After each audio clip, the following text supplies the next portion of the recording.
الشیطان اللعین الرجیم بسم اللہ الرحمن الرحیم الحمد للہ رب العالمین والعاقبۃ لأہل التقوی والیقین والصلاة والسلام علی اشرف الانبیاء والمرسلین خیر المبشرین والمنذرین شفیع المذنبین بعثہ رحمۃ للعالمین مولانا و سیدنا و نبینا ابی القاسم مصطفیٰ محمد اللہم صلی علی محمد و آل محمد وعجل فرجہم وعلی اہل بیتہ الطیبین الطاہرین المعصومین المظلومین واللعن الدائم علی اعدائہم اجمعین الی لقاء یوم الدین اما بعد فقد قال اللہ الکریم فی کتابہ الحکیم بسم اللہ الرحمن الرحیم وقال ربکم ادعونی استجب لکم ان الذین یستکبرون عن عبادتی سیدخلون جہنم داخرین۔ مجلس کی قبولیت کے لیے، اشکوں کی منظوری کے لیے، اگلے سال سے پہلے ایران عراق شام جنت البقیع کی زیارت سے مشرف ہونے کے لیے، بے گھروں کے گھر کے لیے، بے زروں کے زر کے لیے، مفلسوں کی مفلسی دور ہونے کے لیے، جو حج و زیارات کے متمنی مشتاق ہیں ان کے حج و زیارات سے مشرف ہونے کے لیے، امام زمانہ اجل اللہ تعالیٰ فرجہ الشریف کے ظہور میں تعجیل کے لیے، سرکار کے لشکر کا ادنا جاروب کش بننے کے لیے مل کے ایک مرتبہ حیدری اور محمدی صلوات کی تلاوت فرما دیجئے۔ اللہم صلی علی محمد و آل محمد وعجل فرجہم۔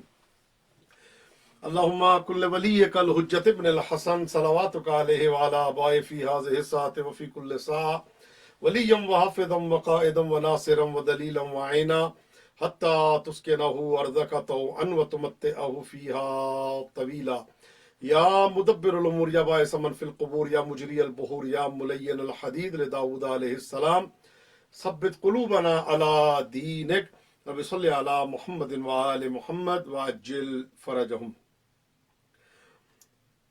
امام زمانہ اجل اللہ تعالیٰ فرجہ الشریف کی خوشنودی اور خوشی کے لیے جہاں کہیں پہ آپ موجود ہیں مل کے ایک مرتبہ مہدوی صلوات کی تلاوت فرما دیجیے۔ اللہم صلی علی محمد وآل محمد وعجل فرجہم۔ رب اشرح لی صدری ویسر لی امری واحلل عقدۃ من لسانی یفقہوا قولی۔ اعزائے محترم، دعا اور معرفت امام کے عنوان پہ آج یہ ہماری 38ویں مجلس ہے اور آج 22 سفر ہے۔ 22 سفر اور 38ویں مجلس دعا اور معرفت امام کے عنوان پہ آپ حضرات کے سامنے حاضر ہوں۔ جو ابھی دیکھ رہے ہیں یا جو بعد میں دیکھیں گے ان سب کے لیے میں مولا امام رضا علیہ السلام کی بارگاہ میں دعا گو ہوں۔ پروردگار عالم ہم سب کو امام علیہ السلام کی، معصومین علیہ السلام کی معرفت نصیب کرے اور ہمیں معرفت آل محمد علیہ السلام عطا کرے، اور جب تک زندہ رہیں عشق اہل بیت میں، محبت اہل بیت میں، مودت اہل بیت کے ساتھ ہماری زندگی ہو۔ پروردگارہ تجھے واسطہ محمد و آل محمد کا جس نے ہم سے التماس دعا کے لیے کہا ہے ان سب کی دعاؤں کو فردن فردن اپنی بارگاہ اقدس میں منظور و قبول فرما۔ ہم سب کو عشق اہل بیت کے ساتھ، محبت اہل بیت کے ساتھ، معرفت اہل بیت کے ساتھ زندہ رہنے کی توفیق مرحمت فرما۔ اذان محترم، دعا اور معرفت امام علیہ السلام کے عنوان پہ سلسلہ ہے۔ تو جس طریقے سے میں نے پہلے بیان کیا کہ جیسے کہ دعا جو ہے اس سے بہتر کوئی عبادت نہیں ہے کہ جو اللہ کی بارگاہ میں انسان کو قریب کرتی ہے، قربت باری تعالیٰ انسان کو نصیب ہوتی ہے، انسان اللہ رب العزت کے قریب ہوتا ہے اور انسان رب العزت سے کلام کرنے کی سعادت حاصل کرتا ہے۔ دعا وہ ہے، قرآن کے ذریعے اللہ رب العزت نے بندوں سے باتیں کی ہیں، اور دعا وہ ہے کہ جس کے ذریعے بندے اللہ سے باتیں کرتے ہیں۔ دعا وہ ہے جس کے ذریعے عبد جو ہے، بلکہ میں یوں کہوں کہ دعا ایک ایسی مستمسک کا نام ہے، ایک ایسی حبل المتین کا نام ہے، ایک ایسے عروۃ الوثقی کا نام ہے کہ جو عبد کو معبود سے ملاتی ہے۔ دعا ایسی حبل المتین ہے کہ جو مخلوق کو خالق تک لے جاتی ہے۔ اب حبل المتین کیا ہے، عروۃ الوثقی کیا ہے، یہ کیا ہے؟ حبل اللہ اللہ کی رسی کیا ہے، کوئی کس جگہ پہ ملے گی، تو وہ ہم نے دیکھنا ہے۔ یہ دعا ہمیں بتاتی ہے کہ جو جس طریقے سے دنیاوی اگر کنیکشن نہ ہو، جیسے پرانے زمانے میں تاروں کے ذریعے کنیکشن ہوتا تھا، بعد میں یہ کنیکشن لہروں کے ذریعے ہونے لگ پڑا، یعنی برقی لہریں ہیں جو نظر نہیں آتی، جو آپ کے موبائل کو کنیکٹ کرتی ہیں اور آگے سلسلہ چلتا ہے۔ تو عزیزان محترم، اللہ کی بارگاہ میں بھی اللہ نے کچھ ایسے اپنے نور کے ذخیرے رکھے ہیں کہ جو عبد کو معبود سے، مخلوق کو خالق سے، سائل کو موتی سے، لینے والے کو دینے والے سے ملاتے ہیں، اور اسی کو دعا کہا جاتا ہے۔ دعا یعنی امام کی معرفت کا پتہ دیتی ہے کہ وہ ہستی کہ جو انسان کو اللہ سے ملا رہی ہے، ان کو معمولی نہ سمجھنا، ان کو عام نہ سمجھنا۔ وہ ہیں کہ جن کی بارگاہ میں انسان جب آتا ہے تو تضرع و زاری کرتا ہے، اور وہ انسان کو حقیقت معنویت کا پتہ دیتے ہیں۔ ایک شخص جب اللہ کی بارگاہ میں جاتا ہے تو اس کو علم ہونا چاہیے کہ وہ کیا ہے۔ میں نے کہ جیسے کل کہا تھا، اور فرمان بھی ہے کہ من عرف نفسہ فقد عرف ربہ، کہ جس کو اپنی معرفت ہو گئی، جس نے اپنی معرفت کو حاصل کر لیا، اس نے اللہ کی معرفت کو حاصل کر لیا۔ اپنی معرفت انسان کو اللہ تک لے جاتی ہے، اور یہی سبب ہے کہ جب انسان اللہ کی بارگاہ میں پہنچتا ہے تو یہ پہنچنا اس کا دلیل بنتا ہے کہ وہ کسی ایسے راستے سے آیا ہے کہ جو راستہ بتانے والا، آپ جانتے ہیں کہ لاہور سے آپ نے اگر اسلام آباد جانا ہو اور اگر آپ کو کوئی صحیح گائیڈ کرنے والا نہ ہو تو آپ اسلام آباد نہیں پہنچ سکتے اور بھٹکتے رہیں گے۔ تو میں یہ جملہ کہوں گا کہ اگر دنیاوی راستے میں اگر کوئی گائیڈ نہ ہو اور آپ کو بتانے والا نہ ہو تو آپ اپنے شہر تک نہیں پہنچ سکتے۔ تو اللہ کی بارگاہ میں جانا ہے تو کیا وہاں کسی گائیڈ کی ضرورت نہیں ہے؟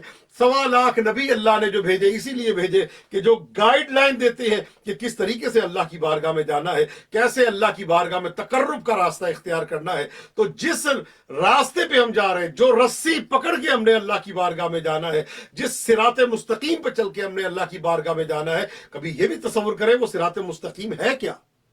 وہ کون سا راستہ ہے کہ جس راستے پہ چل کے ہم اللہ کی بارگاہ میں مشرف ہوتے ہیں، اور اللہ کی بارگاہ میں ہم نے جانا ہے، اور یہ سبب بنتا ہے اللہ کی بارگاہ میں پہنچنا کہ ہم وہاں سے کسب فیض کر سکیں۔ تو اس کے لیے اپنی معرفت کا ہونا ضروری ہے۔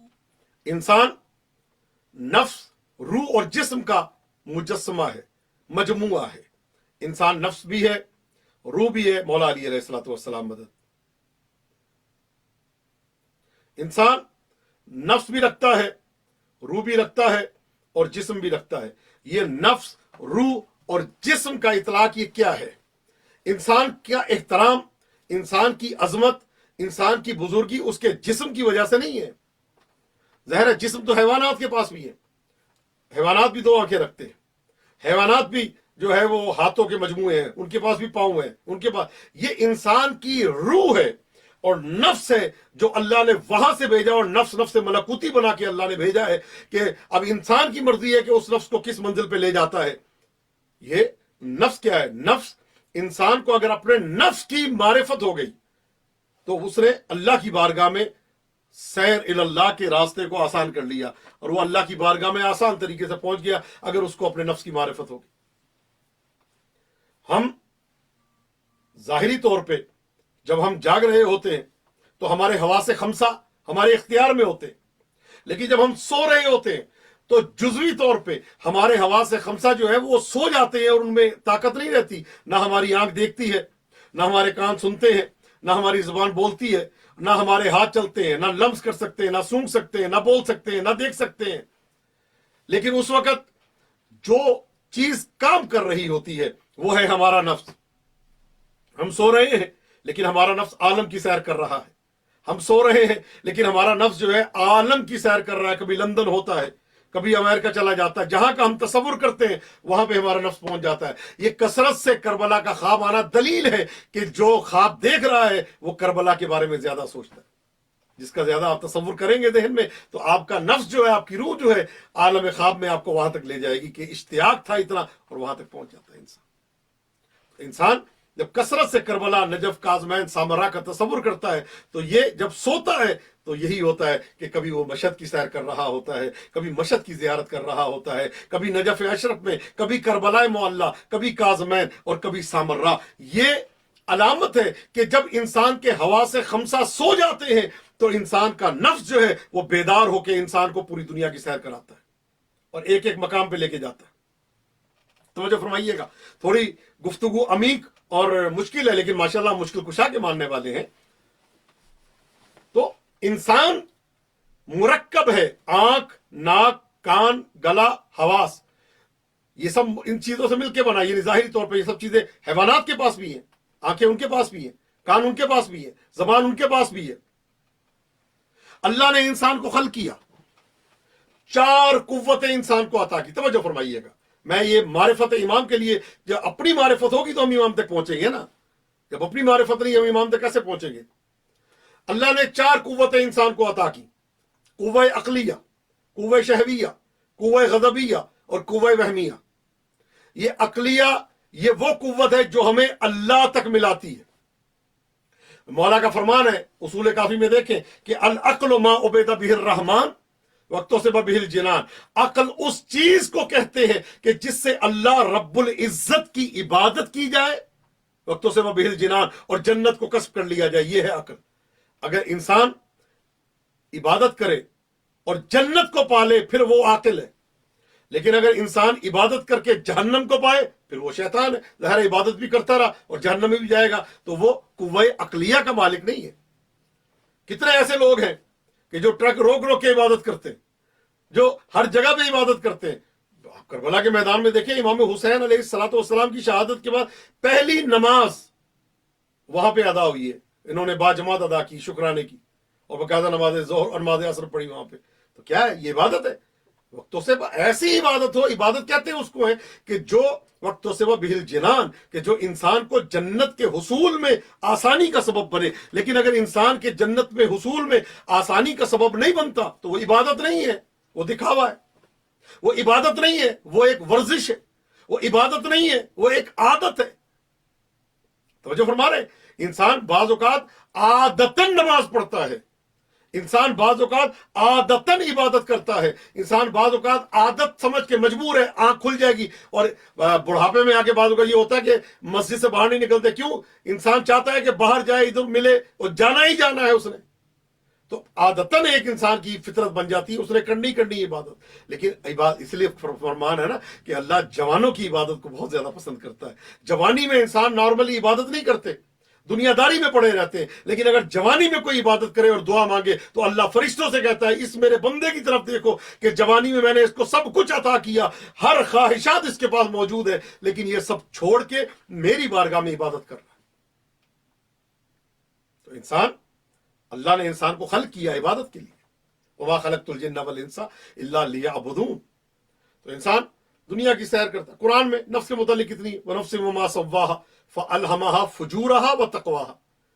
نفس جو ہے کوئی بنایا ہوا، وہ فجور کی بھی اور تقوی کی بھی وہ الہام ہوتا رہتا ہے انسان کی طرف، اس کو بتاتا رہتا ہے۔ تو عزیزان محترم،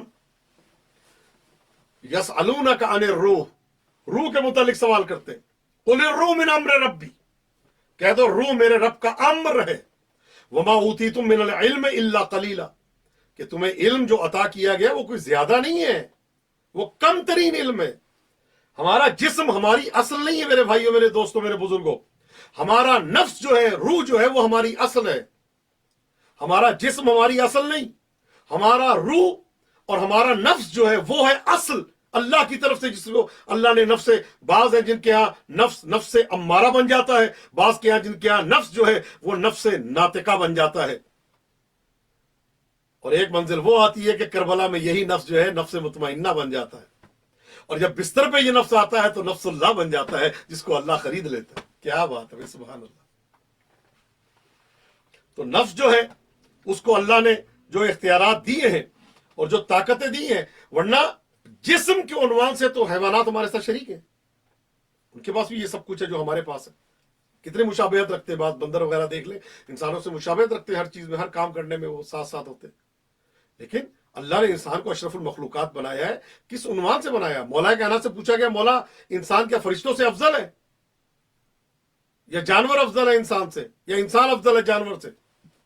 مولا نے کہا کہ سنو، یہ قوتیں ہیں جو انسان کو عطا کی، ایک ہے قوہ عقلیہ، ایک ہے قوہ شہویہ، ایک قوہ غضبیہ، قوہ وہمیہ۔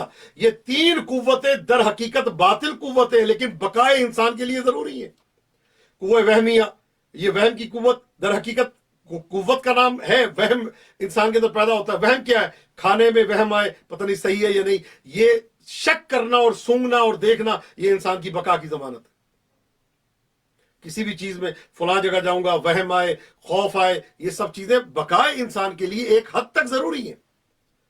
قوہ غضبیہ، غضب کی قوت، انسان مار کھاتا رہے چپ کر کے بیٹھے، اس کے اندر جذبہ انتقام پیدا نہ ہو، یہ انسان کی بقا ختم ہو جائے گی اس سے، تو اس کے لیے بھی ایک حد تک غضب کا ہونا ضروری ہے۔ لیکن یہ نہیں ہے کہ غضب کو اپنے اوپر مسلط کر لے۔ پھر تیسری قوت جو ہے قوہ شہویہ، بقائے نسل انسانی کے لیے اللہ نے اس کو انسان میں رکھا ہے کہ جو انسان کی نسل کی بقا کے لیے اس کا ہونا ضروری ہے، لیکن حلال طریقے سے انسان اگر آگے بڑھے تو اس کی بقا کے لیے ضروری ہے۔ اور ایک قوت جس کو قوہ عقلیہ کہتے ہیں، کہ جو عبادت کا سبب بنتی ہے، جو جنت میں جانے کا سبب بنتی ہے، جو معصوم کے در پہ لے کے آتی ہے، جو رب العزت کی بارگاہ میں انسان کو مقرب بناتی ہے۔ اللہ رب العزت نے سب سے پہلے، مولا فرماتے ہیں اول ما خلق اللہ العقل، اللہ نے سب سے پہلے عقل کو خلق کیا۔ اچھا کمال ہے، ایک موضوع ہے، حدیث 4 ہے، میں کہوں نا کسی جگہ پہ کہ بھئی سب سے پہلے اشفاق صاحب آئے، پھر میں کہوں سب سے پہلے رحمان صاحب آئے، پھر میں کہوں سب سے پہلے ذکی بھائی آئے، تو سب سے پہلے تو ایک ہی بندہ آتا ہے نا، جو یہ اشفاق صاحب یا ذکی صاحب یا جو بھی ہے۔ تو یہ سب سے پہلے کیا مطلب ہے؟ اب میں بدل کے یہ جملہ کہہ دوں، سب سے پہلے اشفاق صاحب آئے، اب اشفاق صاحب ڈاکٹر بھی ہیں، میں کہوں سب سے پہلے ڈاکٹر صاحب آئے، اب وہ پروفیسر بھی ہیں، میں کہوں سب سے پہلے پروفیسر صاحب آئے، اب وہ لیکچرار بھی ہیں، میں کہوں سب سے پہلے لیکچرار آئے، اب گورنمنٹ کا کوئی عہدہ بھی رکھتے ہیں، منسٹر ہیں، میں کہوں سب سے پہلے وزیر صاحب آئے۔ ٹھیک ہے، تو نام 5 لے رہا ہوں لیکن حقیقت میں شخص ایک ہے۔ کیا بات ہے، سبحان اللہ، نام 5 لے رہا ہوں لیکن شخص ایک ہے، کہ جس کو اللہ کی بارگاہ میں ہم جانتے ہیں، نام 5 لے کے ہم نے بلایا ایک کو ہی ہے، 6 کو نہیں بلایا۔ اللہ کبھی یاسین کہتا ہے، اللہ کبھی مزمل کہتا ہے، اللہ کبھی مدثر کہتا ہے، اللہ کبھی طٰہٰ کہتا ہے، اللہ کبھی یاسین کہتا ہے، اللہ کبھی نور کہتا ہے، اللہ کبھی کتاب کہتا ہے۔ کہہ سب رہا ہے لیکن بلا مصطفیٰ کو رہا ہے۔ اللہ اتنے الفاظ سے جو یاد کر رہا ہے، مقصد کیا ہے؟ بلانا اسی ذات کو ہے کہ جو مصطفیٰ ہے۔ تو اساتذہ محترم، کثرت الاسماء تدل علی شرافت المسمى، کہ زیادہ ناموں کا ہونا مسمى کی شرافت کی دلیل ہے۔ کثرت اسماء۔ ایک اور جملہ کہنا چاہتا ہوں، اللہ ایک ہے لیکن نام ایک نہیں۔ رحمان بھی اس کا نام، رحیم بھی اس کا نام، کریم بھی اس کا نام، ستار بھی اس کا نام، غفار بھی اس کا نام، قہار بھی اس کا نام، جبار بھی اس کا نام، وکیل بھی اس کا نام، کفیل بھی اس کا نام، قاضی اور حوائج المومنین بھی اس کا نام، مغیث الصالحین بھی اس کا نام، جابر العزم الکثیر بھی اس کا نام، راحم الشیخ الکبیر اس کا نام، اور الہ مغنی الباعث الفقیر المستجیر اس کا نام۔ اللہ ایک ہے لیکن نام ایک نہیں۔ اگر محتاج پکارے گا تو یا غنی کہہ کے پکارے گا، اگر کسی کا مسئلہ ہوگا تو یا وکیل کہہ کے پکارے گا، رحم کی طلب ہو تو رحمان کہہ کے پکارے گا، احسان چاہتا ہوگا تو منان کہہ کے پکارے گا۔ یہ پکارنا دلیل ہے اس امر کی کہ اللہ ایک ہے لیکن نام ایک نہیں۔ اللہ نے ہر ایک کے لیے نام دے دیے ہیں، اگر شفا چاہیے تو یا شافی کہہ کے بلاؤ، اور اگر طلب چاہیے تو یا کافی کہہ کے بلاؤ، رزق چاہیے تو یا رزاق کو کہہ کے بلاؤ، قرضوں کی ادائیگی چاہیے، الا ماشاء اللہ اتنے نام ہیں۔ تو کثرت الاسماء تدل علی شرافت المسمى، یہ کثرت اسماء، یہ مسمى کی، اور جو موضوع ہے، جو جس کو ہم جانتے ہیں یا جس کی گفتگو ہو رہی ہے، اس کی شرافت کی دلیل بنتا ہے۔ مصطفیٰ ایک ہے، نام ایک نہیں۔ احمد بھی ان کا نام، محمد بھی ان کا نام، محمود بھی ان کا، الا ماشاء اللہ۔ سیدہ ایک ہے لیکن نام ایک نہیں۔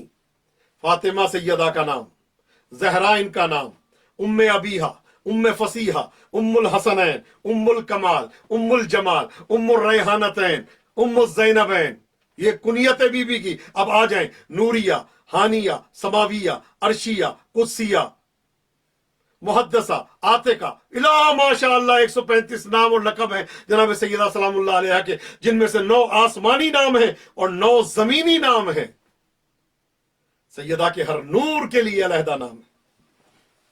علی ایک ہے لیکن نام ایک نہیں۔ علی ان کا نام، حیدر ان کا نام، فضل ان کا نام، ذکی ان کا نام، اسد ان کا نام، لیس ان کا نام، زرغام ان کا نام، الا ماشاء اللہ آگے بڑھتے چلے جائیں۔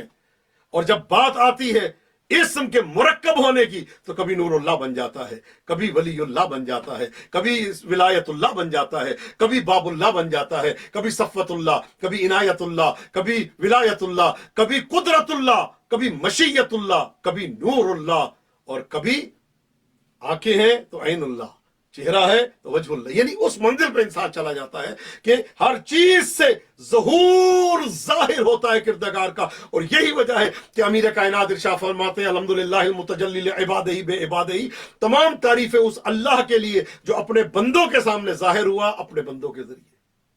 ہے بندہ لیکن ظاہر اس کو کر رہا ہے، اس کا چلنا اس کے ظہور کی علامت ہے۔ میں نے ایک جملہ کہا تھا چند دن پہلے مجلس میں کہ ان کا ذکر جو ہے در حقیقت تسبیح ہے پروردگار۔ عزیزان محترم، اللہ نے انسان کو یہ سب قوتیں عطا کی، یہ قوہ شہویہ، قوہ وہمیہ، قوہ غضبیہ، ان کو اللہ نے محکوم رکھا۔ اور چوتھی قوت جو ہے جس کو قوہ عقلیہ کہتے ہیں اس کو اللہ نے حاکم بنا کے بھیجا ان 3 قوتوں کے اوپر۔ یہ 3 قوتیں ہیں جو شیطان سے دھوکہ کھا جاتی ہیں، قوہ شہویہ، قوہ غضبیہ، قوہ وہمیہ۔ لیکن قوہ عقلیہ سراسر توحید کی طرف لے کے جاتی ہے، سراسر اہل بیت کی طرف لے کے جاتی ہے۔ اللہ نے ان سب سے پہلے قوہ عقل کو خلق کیا۔ مولا فرماتے ہیں اللہ نے عقل کو خلق کیا، اس کے بعد اس سے کہا اقبل، آگے آ جا، عقل آگے آ گئی۔ اللہ نے کہا پیچھے چلی جا، عقل پیچھے چلی گئی۔ پھر اللہ نے جہل کو خلق کیا، جہل سے کہا آگے آ جا، وہ آگے نہیں آئی۔ اللہ نے کہا پیچھے چلی جا، وہ پیچھے چلی گئی۔ تو عقل وہ ہے کہ جو اللہ کے فرمودات پہ، اللہ کے فرامین کے ساتھ ساتھ چلے۔ لیکن اگر اللہ کے فرامین کے اور اقوال کے اور آیات کے اور دستورات کے، ارشادات کے خلاف چلے تو وہ عقل نہیں ہے۔ عقل وہ ہے، مولا کا فرمان ہے نا کہ عقل جس سے اللہ کی عبادت کی جائے اور انسان اس سے جنت کو کسب کر لے۔ مولا فرماتے ہیں کہ اللہ نے، اب میں وہ جملہ جو میں نے جس کے لیے توضیح دی ہے پوری کہ ڈاکٹر بھی ایک بندے کا نام ہے اور اہل، تو اب جب ہم نے کہا کہ فلاں صاحب آئے اور نام ان کی صفتیں بتا رہے تو ہے وہ ایک ہی، تو اب اللہ 4-5 حدیثیں میں نے دیکھی ہیں۔ اول ما خلق اللہ العقل، اللہ نے سب سے پہلے عقل کو خلق کیا۔ اول ما خلق اللہ نوری، پیغمبر فرماتے ہیں اللہ نے سب سے پہلے میرے نور کو خلق کیا۔ پھر فرماتے ہیں اول ما خلق اللہ المشیہ، اللہ نے سب سے پہلے مشیت کو خلق کیا۔ پھر فرماتے ہیں اول ما خلق اللہ القلم، اللہ نے سب سے پہلے قلم کو خلق کیا ہے۔ یہ سب چیزیں ملتی ہیں نا کہ اللہ نے سب سے پہلے قلم کو خلق کیا، مشیت کو خلق کیا، میرے نور کو خلق کیا، عقل کو خلق کیا۔ تو ماننا پڑے گا ہستی ایک ہے، نام مختلف ہیں۔ یہی مصطفیٰ ہے کہ عقل کل بھی ان کا نام ہے، یہی مصطفیٰ ہے کہ قلم بھی ان کا نام ہے، یہی مصطفیٰ ہے کہ نور اللہ بھی ان کا نام ہے، یہی مصطفیٰ ہے کہ اللہ کی مشیت مطلقہ الہیہ بھی ان کا نام ہے۔ یعنی جب تقدیر میں لکھتے ہیں تو یہی لکھتے ہیں، جب قلم کے ذریعے لکھتے ہیں تو یہی لکھتے ہیں۔ ان کا لکھنا قلم الہیہ ہے، ان کا بولنا مشیت الہیہ ہے، ان کا ارادہ۔ اس لیے اللہ فرماتا ہے وما تشاءون الا ان یشاء، آپ چاہتے ہی نہیں وہی چاہتے جو اللہ چاہتا ہے۔ ما آتاکم الرسول، جو رسول دے دے لے لو، اس لیے کہ اس کا دینا مشیت ہے۔ خدا آپ کو سلامت رکھے۔ اب مصطفیٰ کبھی ہمیں امام کا تحفہ دے حسن کی شکل میں، مصطفیٰ کبھی ہمیں حسین ابن علی علیہ السلام کا تحفہ دے اور یہ جملہ کہے کہ حسین منی و انا من الحسین، تو لے لینا، یہ نہ پوچھنا کیوں، کب، کیسے۔ وقت کا تعین نہیں ہوتا۔ جب نبی نے امام کہہ دیا، سو رہے ہیں تب بھی امام ہے، جاگ رہے ہیں تب بھی امام ہے، جنگ کے لیے کھڑے ہیں تب بھی امام ہے، صلح کر کے بیٹھ جائیں تب بھی امام ہے۔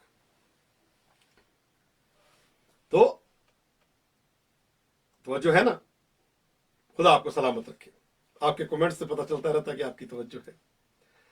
تو شراکت وجودی، حیوانات کے پاس بھی یہ سب چیزیں موجود ہیں، لیکن انسان کی افضلیت کس بات پہ ہے؟ یہ عقل، یہ جو قوہ عقلیہ اللہ نے دی ہے۔ توجہ فرمائیے گا۔ تو مولا ارشاد فرماتے ہیں کہ مولا انسان افضل ہے یا حیوان، انسان افضل ہے یا ملائکہ؟ تو مولا نے فرمایا جو انسان ان 3 قوتوں کو جو انسان ان قوہ شہویہ، قوہ غضبیہ، قوہ وہمیہ کو نیچے کر دے اور قوہ عقلیہ کو جو اللہ تک لے کے جاتی ہے، جو عبادت کی طرف لے کے جاتی ہے، جو جنت کا راستہ دکھاتی ہے، اس کو اوپر لے آئے، تین قوتوں کو نیچے رکھے اور قوہ عقلیہ کو اس کا حاکم بنائے۔ مطلب کیا مطلب ہے کہ جب غصہ چڑھے انسان کو تو عقل سے سوچے یہ غصہ کرنا میرا ٹھیک ہے یا نہیں۔ ماں کے سامنے، باپ کے سامنے، عزیز کے سامنے، دوست کے سامنے، رشتہ دار کے سامنے، اور بزرگ کے سامنے، عالم کے سامنے، کسی کے سامنے غصہ کرنا مناسب ہے یا نہیں، سوچے۔ غصہ جہنم کی آگ ہے، ایک حد تک ٹھیک ہے لیکن اپنے دفاع کے لیے، لیکن آگے بڑھنا اس کا مناسب نہیں۔ عقل کو اس پہ مسلط رکھے اور عقل کو حاکم بنائے، غصہ چھوڑ دے، یہ افضل ہو جاتا ہے۔ وہم، ہر چیز پہ وہم نہ کرے، ایک حد تک وہم کرے۔ یہ نہیں کہ مطلب کورونا کی وبا، آپ اپنے گھر سے بھی ڈر رہا ہے، ادھر سے بھی ڈر رہا ہے، ہر چیز کو سونگ رہا ہے، یا کسی مہمانی پہ گیا ہے، دسترخوان لگا ہوا ہے تو روٹی اٹھا کے سونگ رہا ہے، کھانا سونگ رہا ہے، پانی کو سونگ رہا ہے، تو لوگ کہیں گے پاگل ہے۔ ایک حد تک وہم کی ہے گنجائش، زیادہ نہیں ہے۔ عقل کو حاکم رکھے کہ اپنی بے عزتی کا سبب نہ بنے۔ قوہ شہویہ کو پہ عقل کو حاکم بنائے، مطلب وہاں پہ جہاں پہ شریعت نے اجازت دی ہے نسل انسانی کے لیے، لا ماشاء اللہ، وہاں پہ ان خواہشات کا اظہار کرے، نہ یہ کہ ہر جگہ وہ عقل کو نیچے رکھ کے حرام کی طرف نہ جائے۔ تو مولا فرماتے ہیں کہ جب یہ تین قوتوں کو محکوم کر کے عقل کو حاکم بناتا ہے تو یہ ملائکہ سے افضل ہو جاتا ہے، لیکن عقل کو نیچے کر کے قوہ شہویہ، غضبیہ، وہمیہ، ان تین قوتوں کو آگے لے کے آتا ہے تو یہ جانوروں سے بدتر ہو جاتا ہے۔ جانور اس طریقے سے کہ ایک حد تک انسان جائے، ایک حد تک انسان جاتا ہے کہ مطلب انسان کس حد تک، یعنی جانوروں کے بعد قوہ عقلیہ ایک لمیٹڈ ہے، انسان کو پوری قوت عطا کی ہے اللہ نے، اور یہ جملہ ساتھ فرمایا آیت قرآنی کی شکل میں، وما خلقت الجن والانس الا لیعبدون، کہ ہم نے جنوں کو اور انسانوں کو خلق نہیں کیا مگر عبادت کے لیے۔ ہم نے دعا کرنی ہے، عبادت کرنی ہے، ہمیں عبادت کے لیے خلق کیا ہے۔ تو اب کیا ہے، انسان کو پتہ ہے کہ یہ چیز اس کے لیے نقصان دہ ہے، پھر کرتا ہے۔ مثلا آج کل کے زمانے میں آپ دیکھ لیں، بچوں کو بتایا جاتا ہے بیٹا یہ موبائل آپ کے لیے نقصان دہ ہے، کھانا کھانا ہے تو یہ ہائیجینک ہونا چاہیے، یہ ہونا چاہیے، وہ ہونا چاہیے، نقصان دہ نہ ہو، اور اس میں کوئی جراثیم نہ ہو، اور گرم کر کے کھانا، یہ کرنا، وہ کرنا، اپنی صحت کے، مولا فرماتے ہیں حیرت ہوتی ہے انسان پہ کہ اپنی صحت کے لیے کھانوں کو چھوڑ دیتا ہے، لیکن اللہ سے ملاقات کرنے کے لیے، جنت میں جانے کے لیے گناہوں کو نہیں چھوڑتا۔ گناہ کرتا ہے اور پھر جنت کی طلب۔ بیمار مر رہے ہیں مسیحا تیرے بغیر، کروٹ بدل رہی ہے یہ دنیا تیرے بغیر، ہر شخص اپنے رنگ میں ڈوبا ہے ان دنوں، بگڑا ہے کائنات کا نقشہ تیرے بغیر۔ تو جو ہے نا بھائیو، تو انسان گناہ کرتا ہے، گناہ کرتے ہوئے یہ نہیں سوچتا کہ کس کا گناہ کر رہا ہے۔ یعنی ظاہری طور پہ اگر آپ کو گندگی نظر آ جائے یا حیوان کی گندگی آپ کو کسی پلیٹ میں نظر آئے تو آپ اس کو ہاتھ نہیں لگائیں گے۔ آپ کو پتہ ہے ایک گناہ کے اندر کتنے شیاطین موجود ہوتے ہیں، کتنی نجاستیں غلاظتیں موجود ہوتی ہیں، لیکن انسان جو ہے اس گناہ کو کرتا ہے۔ ایک رشوت کا پیسہ، ایک سود کا پیسہ، ایک حرام کا پیسہ کتنی گندگیوں کا سبب بنتا ہے، لیکن انسان وہ کام کرتا ہے اور کھاتا ہے۔ یہ ربا کا ایک لقمہ آپ کے پیٹ میں جاتا ہے، 40 دن آپ کی دعا قبول نہیں ہوتی۔ یہ میں کہتا ہوں عام جو گندگیاں ہیں، سیوری سے بدتر ہے، نجس تر ہے۔ ایک انسان نمک سے روٹی کھا لے لیکن مال حرام نہ کھائے، انسان نمک سے روٹی کھا لے لیکن یہ ربا اور اس کے چکر میں ازار محترم، خدا آپ کو سلامت رکھے بحق کے معصومین علیہ الصلوۃ والسلام۔ تو انسان کو اللہ نے نفس کی قوت عطا کی اور جسم کی قوت عطا کی۔ جسم جو ہے یہ ایک سواری کی مانند ہے، یعنی جسم جو ہے یہ نفس کے لیے ایک سواری ہے، نفس وہاں سے آیا اس پہ سوار ہو گیا۔ اصل فنا جسم کو ہونی ہے، نفس کو نہیں۔ روح فنا نہیں ہوگی۔ کلو نفس ذائقۃ الموت، ذائقہ چکنا ہے۔ کلو من علیہا فان، جو اس دنیا میں ہے اس نے فنا ہونا ہے۔